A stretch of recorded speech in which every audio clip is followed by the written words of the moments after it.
형제들아, 우리가 빚진 자로 돼 육신에게 져서 육신대로 살 것이 아니니라.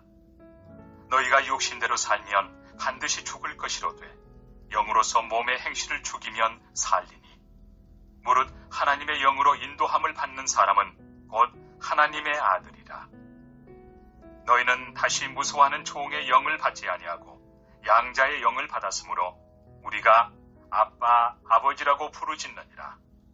성령이 친히 우리의 영과 더불어 우리가 하나님의 자녀인 것을 증언하시나니 자녀이면 또한 상속자, 곧 하나님의 상속자요 그리스도와 함께한 상속자니 우리가 그와 함께 영광을 받기 위하여 고난도 함께 받아야 할 것입니다.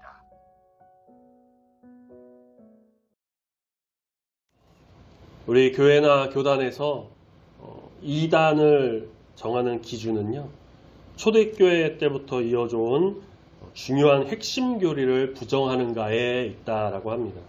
대표적인 핵심 교리가 바로 삼위일체입니다. 그리고 그 밖에 구원에 대한 교리, 성경의 절대성과 무오성, 그러니까 무오는 오류가 없다라는 그런 것들, 또 성경의 어떤 자의적인 해석, 천국과 지옥에 대한 것, 기성교회를 부정하는 것, 사람 개인을 절대적인 존재로 여기는 것, 이런 것들이고요. 요즘은 윤리, 도덕적인 문제까지 조금 폭넓게 보는 경향이 있는데 대체로 기독교의 기본 진리와 핵심 교리를 부정하거나 자기 마음대로 막 더하거나 빼거나 그렇게 성경대로 해석이 아닌 자기 마음대로 또 해석하는 경우 이단으로 정하곤 하죠. 그러니까 우리가 아는 이단들은 대부분 다 이런 모습을 띠고 있습니다. 여기서 가장 중요한 것은요, 앞서 처음에 말씀드린 핵심 교리 삼위일체 하나님이에요. 성부, 성자, 성령. 셋이지만 하나이신 분. 이게 사실 사람의 어떤 지식과 어떤 글로는 표현하기도 이해하기도 어렵고 말로 풀어 설명하는 것도 참 어려운 부분인 건 사실입니다. 하지만 성경은 삼위일체 하나님을 말하고 있고 오랜 기간 기독교의 정통교리, 핵심 교리로 가르쳐왔고 분명히 하나님은 또 세 분이시지만 한 분이시다라는 것, 삼위일체 하나님이심을 우리는 알고 또 믿으며 나아가죠. 이단의 교리를 보면 대체로 하나님에 대한 부정이나 그런 것은 별로 없어요. 왜냐하면 자기들도 이제 종교라는 어떤 틀 안에 있으니까 신이라는 어떤 존재, 위대한 존재, 이단들도 어떻게 보면 성경을 좀 이렇게 다루긴 하잖아요. 그러면 하나님이 나오고 창세기 때부터 쭉 나오는 창조의 하나님이 나오기 때문에 그들도 하나님은 믿고 하나님의 존재를 인정하고 영광 올려드린다, 찬양한다 그렇게 말은 하죠. 예수님은 초기 기독교, 그러니까 예수님 이제 부활하시고 승천하신 이후에 이제 초기 기독교 교회에서 가장 많이 언급이 됐고 이단의 중심이 되기도 했던 분이기도 합니다. 전에도 말씀드린 바가 있는데 이게 가장 핵심이었어요. 예수님은 신이신가 인간이신가? 신이라고 하기엔 인간의 모습을 너무 보여주셨고 인간이라고 하기엔 너무 초월적인 존재시고 그러면 신과 인간의 한 중간쯤 되는 슈퍼맨과 같은 존재 아니냐라고 하는 말들도까지 나올 정도였어요. 예수님은 신이시면서 인간이신 분으로 인간의 몸을 입고 이 땅에 오신 신이신 하나님입니다. 그리고 지금도 살아계시고 우리의 삶을 인도하시는 분. 초기 기독교회는 예수님을 좀 이단을 이제 가지고 막 이렇게 어떻게 기준을 가르는 그런 기준이 되기도 했어요. 자, 현대에 들어와서는 어땠을까? 이번엔 누가 남았죠? 성령님. 성령님이 주로 이단을 가르는 기준이 되기도 한다고 합니다. 예수님은 이미 초기 기독교에서 이단들이 많이 논쟁을 하고 다뤘고 이게 이제 여러 공의회를 거쳐서 어떤 예수님이 신이시지만 또 인간이신 분이다. 또 우리가 아까 했던 사도신경과 같은 신앙 고백들을 만들면서 확실하게 이제 정해서 논쟁의 대상에서 사실상 제외가 됐다는 것이죠. 자, 그럼 하나님은 절대적인 신으로 처음부터 인정됐고 예수님은 초기 기독교에서 논쟁됐다가 공의회 같은 것을 통해서 인정됐고 이제 이단이 건들기 쉬운 이런 표현을 해서 좀 죄송하지만 건들기 쉬운 어떤 그런 분이 바로 이제는 성령님이 되셨다라는 거예요. 성부, 성자, 성령 그리고 교주. 삼위일체가 아니라 사위일체를 주장하는 사위일체. 또 예수님께서 말씀하신 보혜사 성령이 바로 나다. 내가 성령이다. 그렇게 얘기하거나 예수님의 일을 대신하기 위해 구원자로 내려온 사람이 바로 나다. 자기라고 하는 그 교주. 다른 교회에는 구원이 없다. 우리한테만 와라. 거긴 뜻이 없고 나를 통해서만 성령을 받을 수 있다. 라고 하는 나를 믿고 따라가야 성령 체험한다고 하는 사람들이 있다는 거죠. 혹은 이 성령의 은사를 좀 과장되고 거짓으로 좀 사용해서 가짜 치유, 가짜 예언, 가짜 방언을 하는 사람들. 성령님은 그렇게 이단들의 좋은 타깃이 되었다고 할 수 있습니다. 그런데 성령님 어떤 분이십니까? 성령님은 앞서 말씀드렸죠. 하나님이십니다. 삼위일체의 하나님, 성부 하나님, 성자 예수님과 동일한 분으로서 능력이 있으시고 사람의 마음을 감동 감화시키시고 놀라운 은혜를 부어주시고요. 또 한편으로는 회개의 영을 부어주셔가지고 사람으로 하여금 구원의 길로 갈 수 있도록 이끄시는 하나님이십니다. 그런데 여전히 성령님을 자기 부리는 어떤 수하처럼 생각하고 무슨 램프의 요정 지니처럼 마음대로 꺼냈다 뺐다 할 수 있다고 하고 그런 존재로만 여기는 사람들이 여전히 있다는 것. 그래서 오늘 우리는 성령 강림절로 우리가 이렇게 지키며 나아가는데 예수님께서 승천하시고 제자들이 한 곳에 모여 기도할 때 성령님이 그곳에 이제 임하셨던 말씀을 기억하면서 성령의 임재를 더 묵상하고 성령의 인도하심을 한 번 더 간구하고 생각하는 그러한 절기를 우리가 지키고 있는 겁니다. 자, 그런데 성령 강림절은요, 단지 그냥 성령이 오신 날 그렇게 기념하고 많은 절기가 아니라는 거예요. 성령께서 오늘도 여전히 우리 안에 거하시고 하나님의 백성답게 살아가게 하신다라는 그 사실을 계속해서 기억하는 날이다라는 겁니다. 사도 바울은 오늘 우리가 본 본문 말씀인 로마서 8장에서 성령의 역사를 매우 실제적으로 설명하고 있습니다.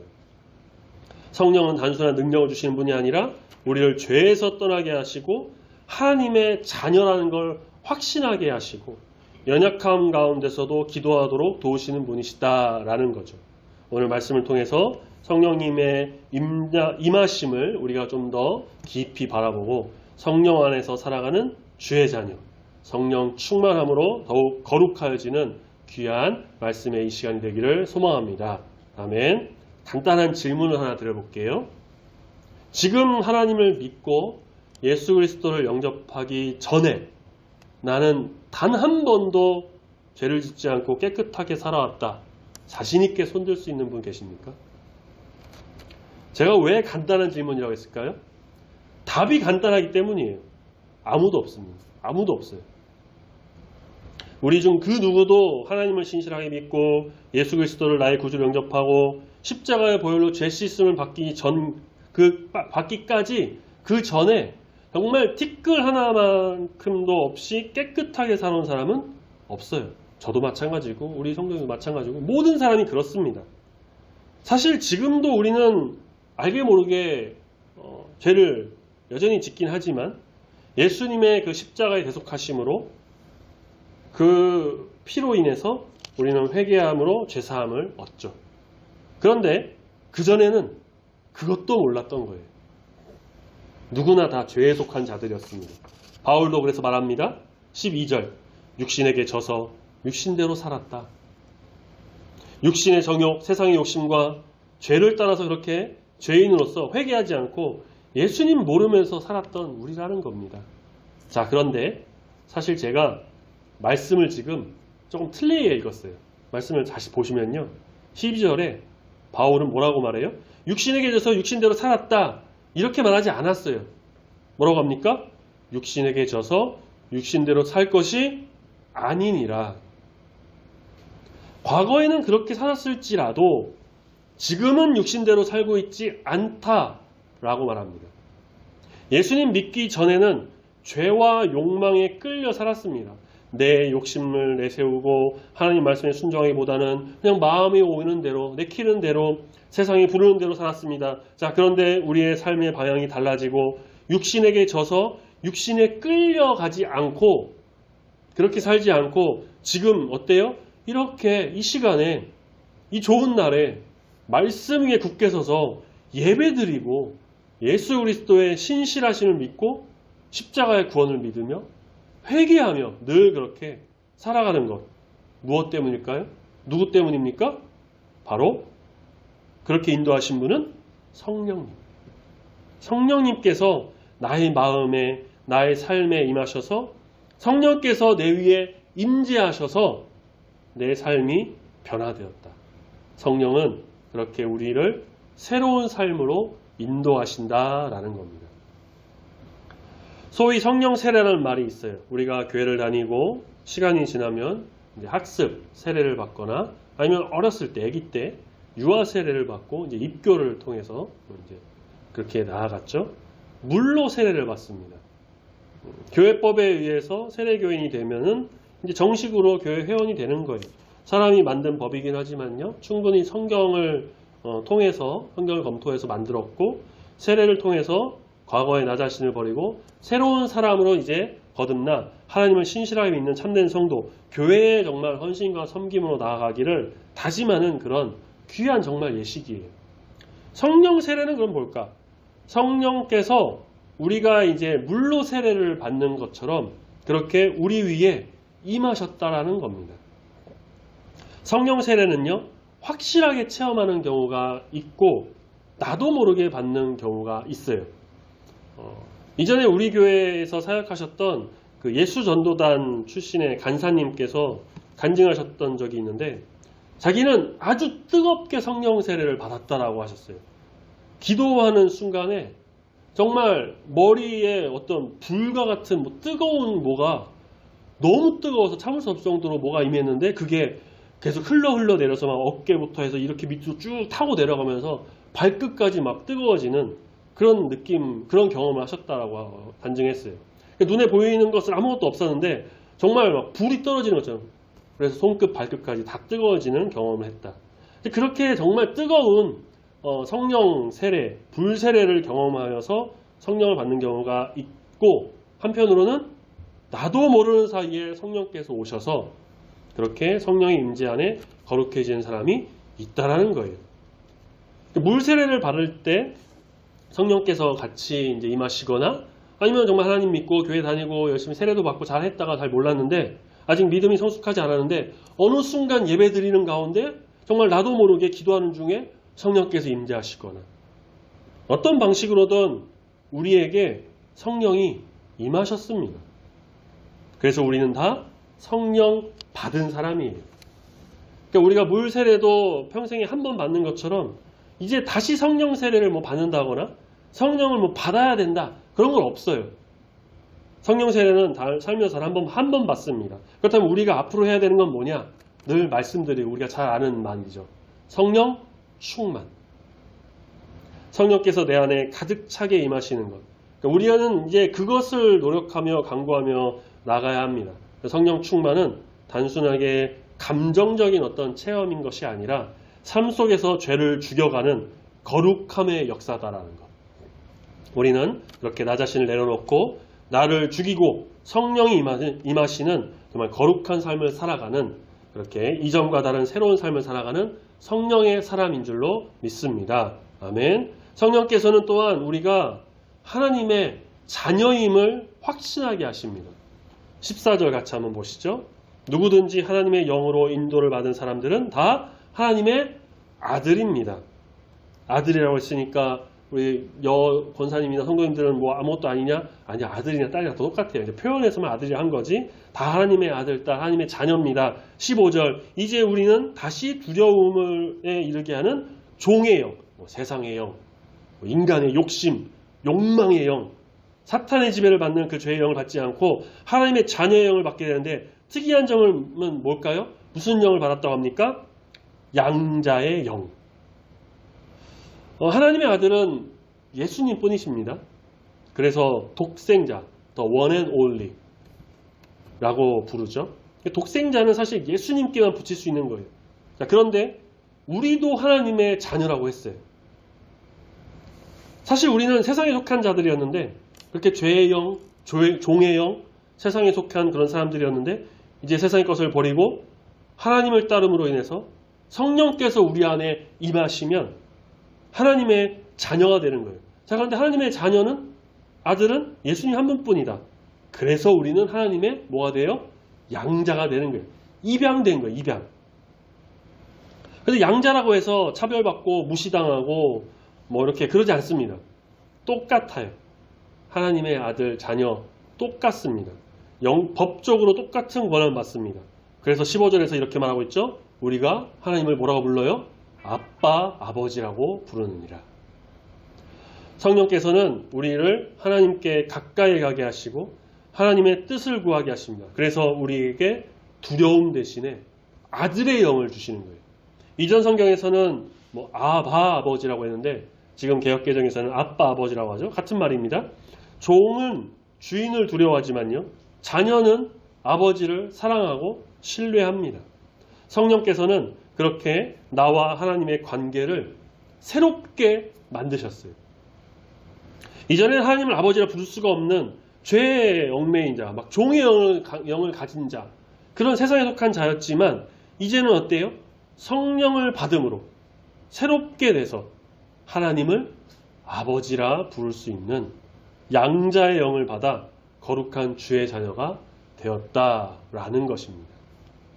이것은요, 나의 어떤 의나 자랑, 흔히 말하는 가방끈 그런 걸로 된 게 아니라 전적인 하나님의 인도하심이고 성령님의 주권적인 은혜다라는 거예요. 우리는 그저 감사할 뿐인 거죠. 다 은혜니까요. 그 은혜가 없었다면 우리는 어때요? 여전히 그것도 모른 채 죄 가운데 빠져서 세상 가운데 살면서 허우적대고 내 욕심만 채우고 허무한 것을 찾아서 휘젓고 비틀거리며 지냈을 겁니다. 하지만 이제는 성령께서 우리와 함께 하셔서 신앙의 확신도 주십니다. 하나님을 아버지라 부를 수 있는 기쁨이 우리에게 있습니다. 예수님을 구주라 부르고 어떤 의미에서는 뭐랄까요? 우리의 가장 큰 형? 예수님이 이제 큰 오빠라고도 할 수 있겠죠. 성령 안에서 구원의 기쁨을 누리게 하신다는 겁니다. 지금의 내 삶을 한번 돌아보시길 바랍니다. 내가 분명 성령을 받고 하나님을 신실하게 믿고 말씀에 순종하면서 예수 그리스도 안에서 십자가의 보혈을 믿고 구원받은 자로서 내가 정말 확신하고 살아가지만 시간이 이렇게 좀 지나면서 의무적인 어떤 신앙생활, 로봇같이 그냥 반복적으로 지내는 주일, 다른 사람 눈치 보면서 그냥 어쩔 수 없이 하는 헌신과 섬김이 있었던 건 아니었을까. 그런데 그럴 수 있어요. 충분히 이해합니다. 소위 말하는 매너리즘이라고 해서요. 반복된 어떤 방식에 익숙해져서 신선함과 독창성을 잃어버리고 무기력함, 그래서 지금의 모습에 좀 안주하는 권태기 같은 시기, 그런 게 있을 수 있다는 거예요. 저도 그런 걸 느껴봤고요. 그럼에도 우리가 하나님의 자녀, 성령의 임재 속에서 양자의 영을 받은 것이라는 사실은 변함이 없어요. 그렇기에 우리는 그럴 때일수록 정신 차려야죠. 정신 붙들고 붙들어 매고 마음을 가다듬고 하나님을 찾아야 합니다. 기도하고 찬양하고. 하나님은 자신을 찾는 자를 그렇게 내버려 두지 않으세요. 오히려 찾기를 바라시죠. 자신을 찾고 부르짖기를 더 바라십니다. 하나님을 찾고 부르짖으면서 나의 마음이 세상의 것을 따르거나 매너리즘에 빠지거나 그러지 않고 인간 욕심으로 인해서 다시 죄를 짓지 않게 붙들어 달라고, 정말 성령의 임재 속에서 하나님의 자녀로 굳건하게 서가기를 간구하면서 매달리면서 그렇게 기도하며 나가는 겁니다. 그래야 살 수 있어요. 그래야 죄의 영에서 벗어나서 양자의 영을 입은 거룩한 주의 자녀로서 온전하게 이 땅 가운데서 살아갈 수가 있습니다. 우리 모두 성령님의 인도하심을 힘입어서 거룩하고 아름다운 주의 자녀, 하나님의 자녀로 거듭나 정말 사랑한다고 고백하면서 감사 기쁨으로 나아가는 귀한 성도님들이 다 되시기를 소망합니다. 아멘. 16절을 다시 한번 보시면 여기서 다시 확인시켜 주는 게 성령이 친히 우리의 영과 더불어 우리가 하나님의 자녀인 것을 증언하신다라고 말씀하죠. 그리고 17절에서 자녀라면 뭐라고 해요? 상속자다. 우리가 잘 아는 그 상속입니다. 사전적 의미로는요, 제가 찾아봤는데 일정한 친족 관계에 있는 사람 사이에서 한 사람이 사망한 후에 다른 사람에게 재산에 관한 권리와 의무의 일체를 이어주는 것.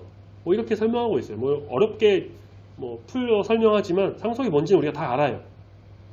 그러니까 부모님이 만약에 소천하시면 자녀에게 부모님의 그 재산이 넘겨지는 것. 우리 이런 걸 상속이라고 하죠. 상속세도 있잖아요. 그렇게 상속을 받는 사람이면 상속자인데 이 상속자에는 우선순위가 있어요.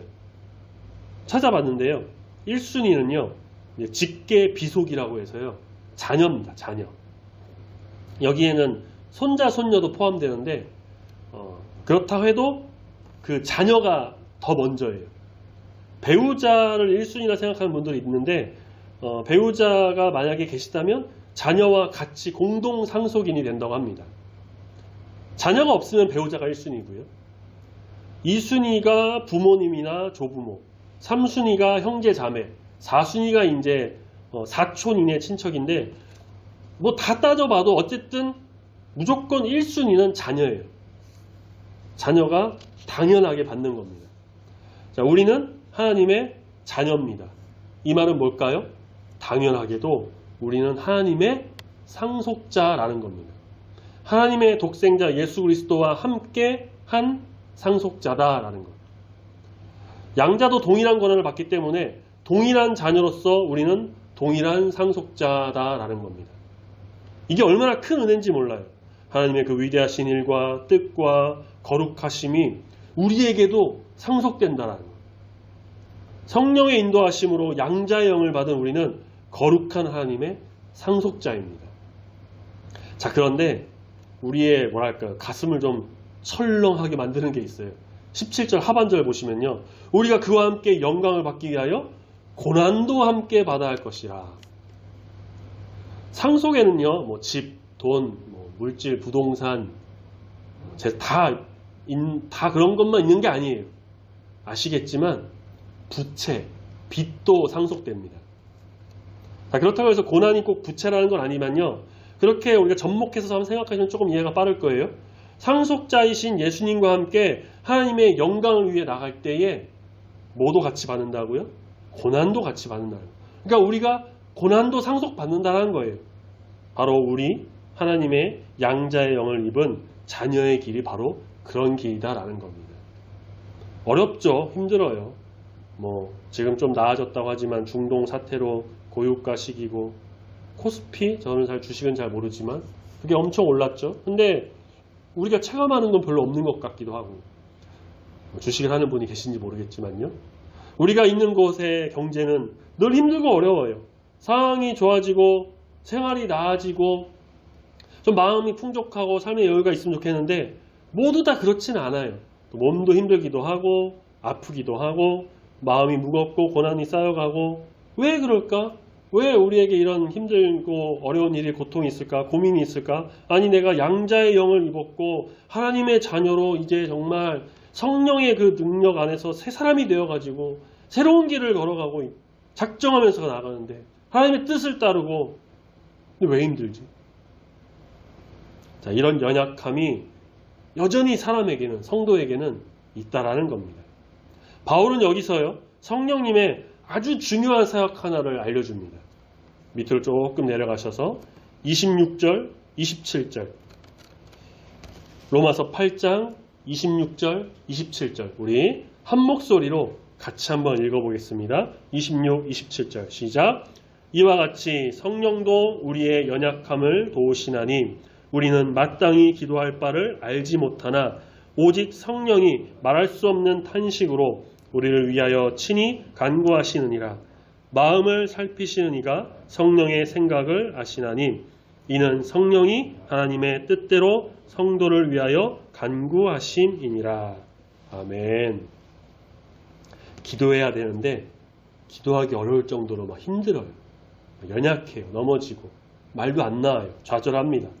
그런 우리를 보시고 말할 수 없는 탄식으로 도와주시는 분, 우리를 결코 잊지 않으시고 그 마음을 만지시고 늘 함께 하심으로 기도할 바를 또 알게 해주시고 기도할 수 있게 도와주시고 또 우리를 위해서 친히 간구하시는, 기도하시는 분, 마음을 살피시는 이 성령님께서 우리와 함께 하신다는 겁니다. 성도의 삶은 혼자의 싸움이 아니에요. 성도는 혼자 길을 가는 게 아닙니다. 반드시 성령님이 함께 하십니다. 반드시 예수님께서 그 길을 동행해 주십니다. 하나님이 언제나 우리를 지켜주시고 계심을 믿습니다. 기도가 막히고 막 안 나오고 힘들고 그럴 때 있죠. 고민이 되고 그러기도 하죠.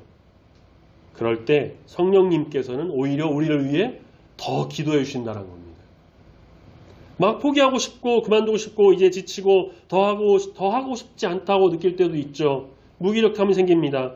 낙심 가운데서도 성령님께서는 우리를 포기하지 않으신다는 겁니다. 남들은 다 잘되고 나는 왜 그럴까 자괴감도 들고 자존감도 떨어지고 하죠. 그럴 때 성령님은 우리를 더 높여주신다는 겁니다. 하나님의 양자의 영을 받은 자라고 불러주십니다. 깨닫게 해주세요. 하나님의 자녀임을 확인하게 하십니다. 가장 깊은 탄식 가운데서 함께 하시는 이 성령님을 온전히 의지하는 저와 여러분이 되기를 소망합니다. 아멘. 우리는 늘 성령님께서 내 안에 가득 넘쳐 흘러가기를 소원하는 성령 충만을 간구하며 나아가야 합니다.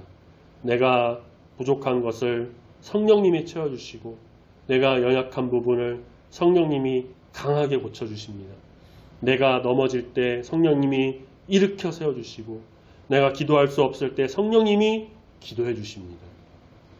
성령님의 임재를 간구하세요. 성령님은 떠나지 않으시지만 내가 간구하지 않으면은 내 안에 성령님의 존재와 그 영향력이 계속 귀에서 줄어들게 돼요. 내 욕심과 세상의 뜻을 커지면 성령님이 더 도와주고 싶은데, 더 힘을 주고 싶은데, 기도해주고 싶은데 그게 점점 약해지고 부족해지는 거죠. 그러니 우리는 주 하나님 의지하면서 예수 그리스도를 바라보면서 성령 안에 거하는 성령 충만한 자녀가 되도록 노력해야 합니다. 성령 충만을 간구하며 성령의 인도하심 속에서 성령의 사람으로 거듭나 성령 안에서 거룩한 하나님의 자녀로 세워지는 우리 모든 성도님들이 되시기를 소망합니다. 아멘. 우리 영화나 드라마를 좀 보면은 자녀가 없는 어떤 가정의 부모가 입양하는 장면이 가끔 나와요. 입양한 자녀를 사랑으로 돌보기도 하고 아끼기도 하지만 때로는 학대하거나 막 그러기도 하죠. 영화나 드라마니까 그렇겠죠. 현실에서는 어떤지 사실 저는 잘 모릅니다. 그런데 우리가 잘 아는 배우 차인표, 신혜라 부부나 또 진태현, 박시은 그런 배우 부부를 보면은 입양한 자녀를요 정말 자기 자녀처럼 사랑하면서 아끼고 그렇게 보살피는 걸 우리가 볼 수가 있어요. 어떤 아이가 오랫동안 고아원에서 지냈습니다. 그러다가 한 가정에 입양이 됐습니다. 그런 이제 가정의 부모는 이 아이를 정말 자기 자녀처럼 이제 사랑으로 키우려고 노력을 했고, 법적으로도 이미 그 아이가 지회 자녀가 된 거죠. 그런데 이 아이가 와서도 집에서도 냉장고 문도 잘 꺼내서 음식도 먹지 못하고 이것저것 하려고 하면 눈치 보고 조심스럽게 행동하고 항상 이렇게 주눅이 들어있는 겁니다. 혼날까봐 두려워하고 늘 겁먹은 상태예요. 그러자 이 모습을 본 그 아버지가 안아주면서 이렇게 말했다고 해요. 너는 손님으로 이 집에 온 게 아니야. 너는 이제 내 아들이고 이 집은 너의 집이고 나는 너의 아버지고 넌 여기서 마음껏 할 수 있는, 그러니까 너무 걱정하지 말아라. 그러자 이 아이가 두려움을 조금씩 내려놓고 조금씩 정말 가족처럼 살기 시작했다고 합니다. 본문 16절에서 보면요, 바울은 이렇게 말하고 있죠. 너희는 다시 무서워하는 종의 영을 받지 아니하고 양자의 영을 받았기 때문에 우리가 하나님을 아빠 아버지라고 부르짖느니라. 성령께서는 우리를 하나님의 집에 그냥 잠깐 온 손님으로 그렇게 하지 않으셨습니다. 두려워하고 무섭고 겁먹어서 벌벌 떨게 만들지 않으십니다. 때로는 고난이 오기도 하고요. 힘들기도 하죠. 그렇지만 그 역시도 하나님의 영광을 위한 것이고요. 18절 말씀 보면요. 현재의 그 고난은요. 장차 오게 될 영광과는 비교도 할 수 없는 것이다 라는 것을 또 말씀해 주고 계십니다. 성령께서는 우리가 하나님의 자녀답게 살도록 인도하신다는 거예요. 오늘도 성령님은 죄를 이기게 하시고 하나님의 자녀로 서게 하시고 연약한 가운데 있는 우리를 붙드시고 기도하십니다. 그러므로 성도의 삶은 내 힘만으로 버티는 삶이 아니라 세상의 힘을 빌려서 사는 게 아니라 바로 성령의 인도하심 속에서 살아가는 삶이다라는 겁니다. 혹시 아직도 하나님 앞에서 눈치 보는 신앙? 그렇게 있으신 분 계신가요? 성령님께서는 오늘도 우리에게 말씀하시죠. 너는 하나님의 자녀다. 무서워하지 말고 두려워하지 말고 담대히 하나님을 바라보며 하나님께 온전히 나아가는 우리 모두가 되길 소망합니다. 성령 충만함을 늘 간구함으로 성령의 임재 속에서 정말 담대하게 나아가는 우리 모두가 되기를, 하나님을 아바 아버지라고 부르면서 자녀답게 살아가는, 그래서 힘들고 어려울 때 성령님께 더욱 간구하면서 더 부르짖으면서, 그러면 말할 수 없는 탄식으로 성령께서는 또 친히 간구하셔서 우리의 모든 삶을 이끄고 역사하실 줄로 믿습니다. 성령 안에서 자유함을 누리면서 거룩한 하나님의 자녀로 세워지는 성령 충만한 모든 성도님들이 다 되시기를 우리를 구원하신 예수님의 이름으로 축원합니다. 아멘. 기도하겠습니다.